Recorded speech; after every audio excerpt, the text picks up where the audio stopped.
Item 10C, adopt resolution authorizing the closure of San Mateo Avenue between Jenevein Avenue and Sylvan Avenue on Sundays from June 23rd, 2009 through October 18th, 2009 between the hours of 7 a.m. and 4 p.m. for a farmer's market.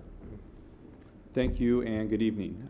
As the council knows, city staff has been working with both the San Bruno Chamber of Commerce as well as the Pacific Coast Farmers Market Association over the past few months to bring a proposal forward for a farmers market in the downtown area. And because of the area selected for the farmers market, council action is required for a street closure. In this case, we're also requesting that council provide direction on the conditions related to the encroachment permits that would also have to be issued for this market. In this case, the San Bruno Chamber of Commerce is here, is representing as the applicant as well as the sponsor of this event, and Pacific Coast Farmers Market is going to be the event operator. And just a brief background on Pacific Coast Farmers Market, the written background is within the staff report, attached to the staff report, but Pacific Coast Farmers Market operates over 60 farmers markets in the Bay Area, including the markets locally in South San Francisco, San Mateo at CSM, Belmont, as well as San Carlos. And their overall aim is to bring fresh produce to local communities, which is primarily grown by local farmers. Regarding the market details for this event, it would operate between 10 a.m. and 2 p.m. on Sundays. It would begin this year on June 21st and operate through October 18th. On typical years, it would begin the first Sunday in May and operate through the middle of October, but of course being closed the day that the Posey Parade, the first Sunday in June. So there's not conflicts on San Mateo Avenue. It would be located on San Mateo Avenue between Jenevein and Sylvan, and automobile traffic as well as parking would not be allowed in that location during that time. We're also requesting that the street be closed for 2 hours before the event as well as 2 hours after the event for setup and cleanup purposes. So it would be closed at 8 a.m. all the way through 4 p.m. and then it would be opened once again to traffic as well as parking. Customers would primarily use the downtown parking lots as well as street parking, but Citibank and Bank of America have also said that the customers could use their parking during the market operation because their banks are closed on Sundays. Traffic detour signs would be placed up around the market, guiding traffic around the closed-off street section, and it would also be the responsibility of the market operators to put up this detour signs as well as take it down. And overall, the Pacific Coast Farmers Market would be responsible for setting up for the event, including all the barricades, the portable bathroom if there's one, taking the detour signs as well as the parking signs, and they would also be responsible for all cleanup, including recycling. There was a City Council subcommittee meeting that met on June 2nd, and that was Councilmember Medina as well as Councilmember O'Connell. There were a few suggestions made. The first one was one that everyone agreed with and thought it was a great idea. Was the market was originally proposed for 9 a.m. to 1 p.m. Because of different religious facilities that get out during that time, as well as a respect for the residential neighborhood that's surrounded. The subcommittee recommended that time be shifted up an hour to 10 a.m. to 2 p.m. So that carries forward with this recommendation now and is reflected in the attached conditions of approval.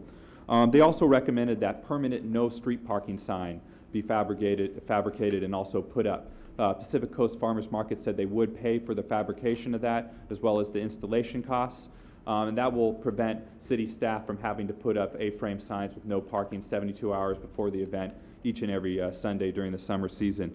However, in the interim before that could be fabricated, city staff would have to put up the no parking sign at least 72 hours in advance. They also suggested that the market operators be responsible for placing all directional sign for people to find convenient parking locations. So that was also be another condition of approval.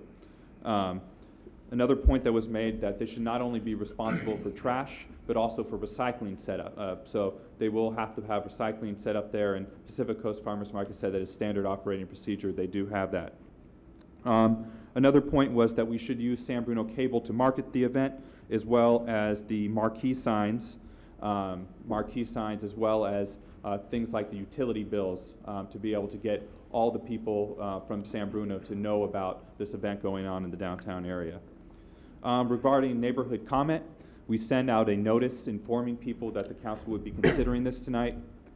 The street closure, we send it to every shop owner on the 400, 500, and 600 block of San Mateo Avenue, as well as every resident within 300 feet of the affected area. Received several phone calls. I actually spoke to the chamber, also went door to door in the downtown area, and the general consensus was this is great for downtown.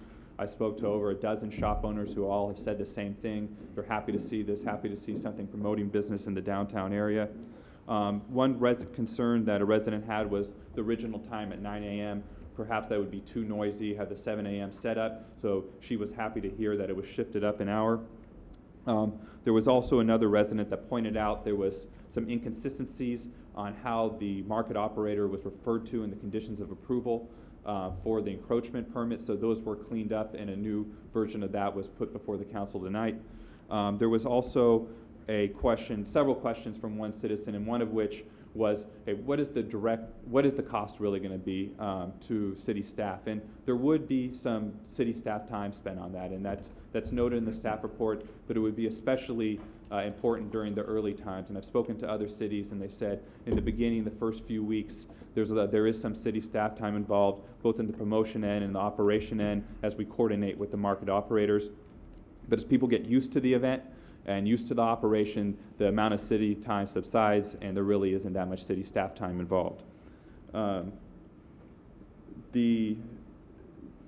would be 7 a.m. if the market opened up at 9 a.m., so that would be an earlier time, but now would be 8 a.m. if they open up at 10 a.m. So there's more time for people to sleep on Sunday mornings.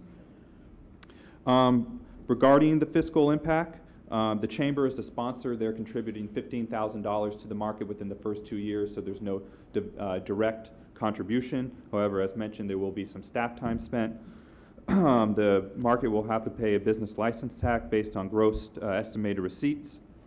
The reason many of the shop owners are happy is that they feel that it will increase business, and we also feel that there will be a modest increase in sales tax associated with this as more people come to the downtown or are aware of downtown businesses and perhaps come back later to shop. And finally, the next step, there's several permits that they'll have to apply for. The first and the main permit is the encroachment permit, and attached to the staff report are the encroachment permit conditions of approval.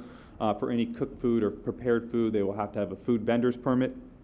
They will have to have amplified music permit. As mentioned in the description, there will be musicians playing, a band playing on the first day, and individual musicians played on further events, and they all have to be in compliance with our noise ordinance. And finally, for the musicians or anyone else who needs electricity, there will be a need to be an electrical permit. So I could take any questions at this time. Any questions from council? Through the chair. Aaron, what other cities does the Pacific Coast Farmers Market work in San Mateo County? Do you know? I'm sorry. What other cities in San Mateo County do they operate? They operate, I know of, in South City, in San Mateo, in Belmont, San Carlos, and I believe some south of there, but those are the ones I'm aware of. Okay. In Daly City. Daly City. All right. Any questions from council? Anyone wishing to address the council on this? Mr. Eckel? Robert Rico, 7th Avenue. One, I want to compliment Aaron and all his staff. I did read the staff report that was online, and it seemed like all the departments, the fire department, the police department, the public works, everybody put their needed requirements in. This last weekend, I happened to stop by the farmers market in South San Francisco, run by these same people. And my wife and I had a concern that there was an electrical cord that was coming out to the gentleman playing his guitar or whatever that wasn't taped over. The market had a booth. We talked to the gal. She says, I'll take care of it right away. I figured we'd walk away and she would stay there. Immediately she got up and she went over with her tape and cleaned up the situation. So by having, as I believe it points out in the report, that the farmers market is supposed to have someone on site all the time, she showed what I would hope to see there, that they were right on things, and one, were concerned, and two, took the appropriate action. I see it as positive overall, so I hope that we can tweak it where it needs to be tweaked if it hasn't already been, and look at it as a benefit to downtown. Thank you. Thank you.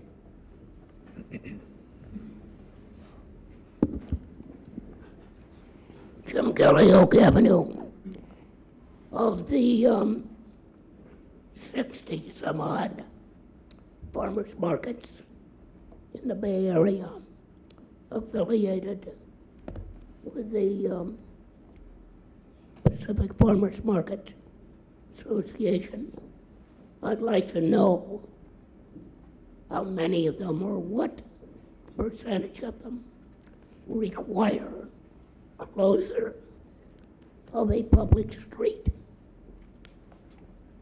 and how many make use of other space. I raise that question because the plain fact is that the route from Jenevein Avenue along San Mateo Avenue to San Bruno Avenue is one regularly used every day of the week by people going from point A to San Bruno Avenue.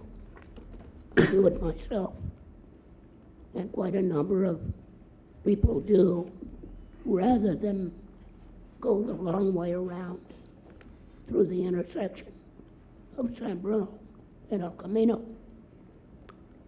I mean, trips, for example, to the airport post office, to businesses on Airport Boulevard, and so forth. It would be an inconvenience to have to travel a roundabout way rather than that way.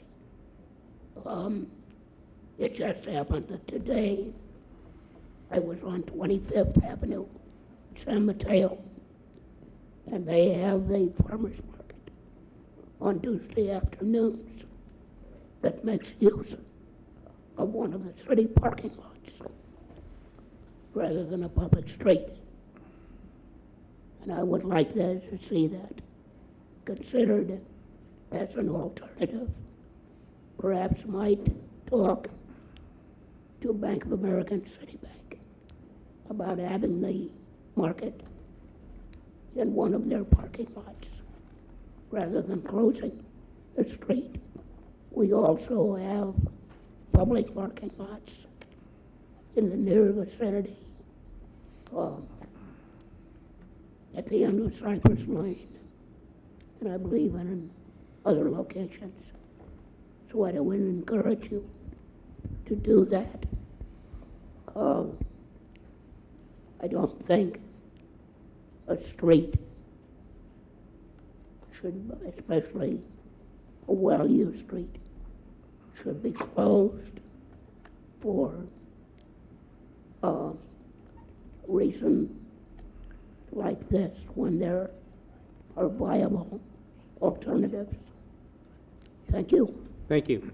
We don't have an exact number of how many streets are closed for farmers markets, but there are a number throughout the Bay Area. The city of Campbell closes blocks of their downtown and they have a very successful weekly event. Other alternatives were looked at as the city parking lots, and with those come less visibility, come more impacts to the residential neighborhoods, come less awareness of the business, and through all of that, it was felt, at least for this period of time, to do this and to test it in this area.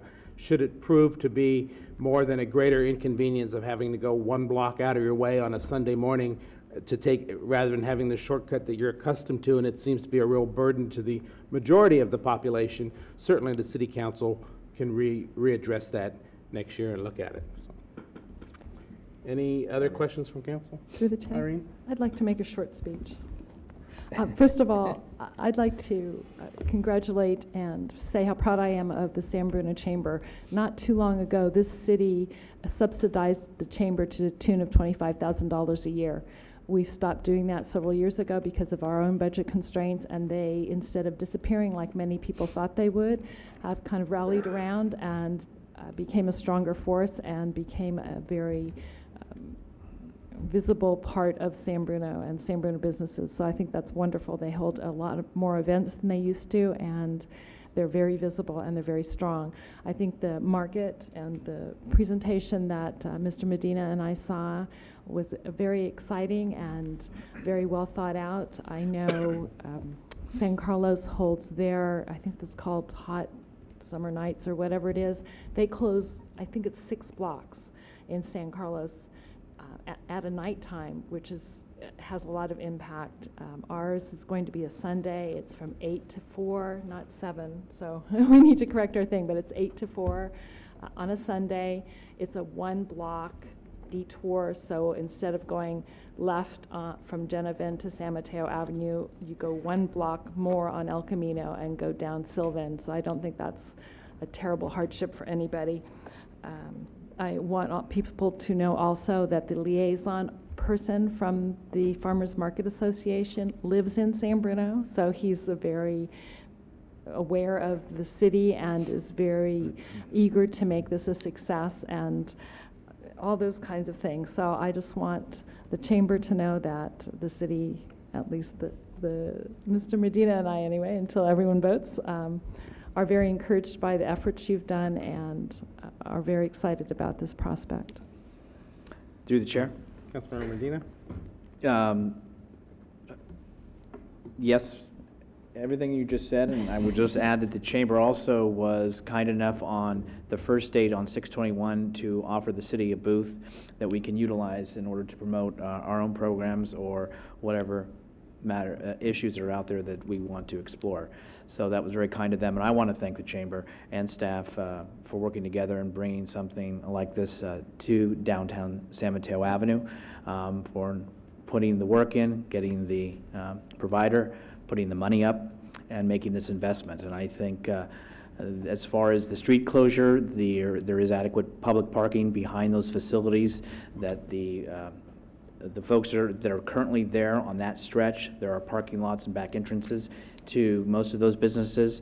I did visit the South City one, which they run, as well as the Millbrae.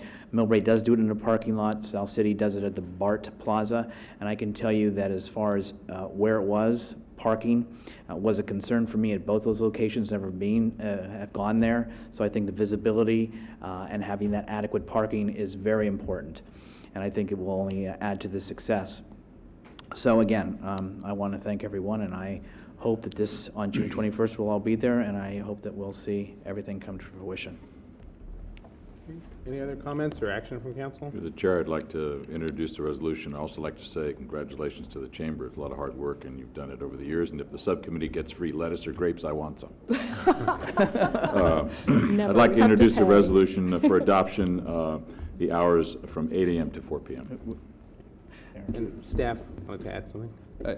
The resolution is actually correct. It should be 7 a.m. because that will give it an hour to actually tow any cars that are in that area for the market to set up at 8 a.m. So the resolution is actually correct. Okay, Sorry. 7 a.m. to 4 p.m. Oh, and actually, we'd also like to add one condition of approval brought to me by the city attorney. The farmers market should defend and hold harmless city and provide insurance in the amount and the form approved by the city attorney, naming the city as additionally insured. With the addition of the insurance requirements. Okay, roll call, please. Vice Mayor Ruane. Aye.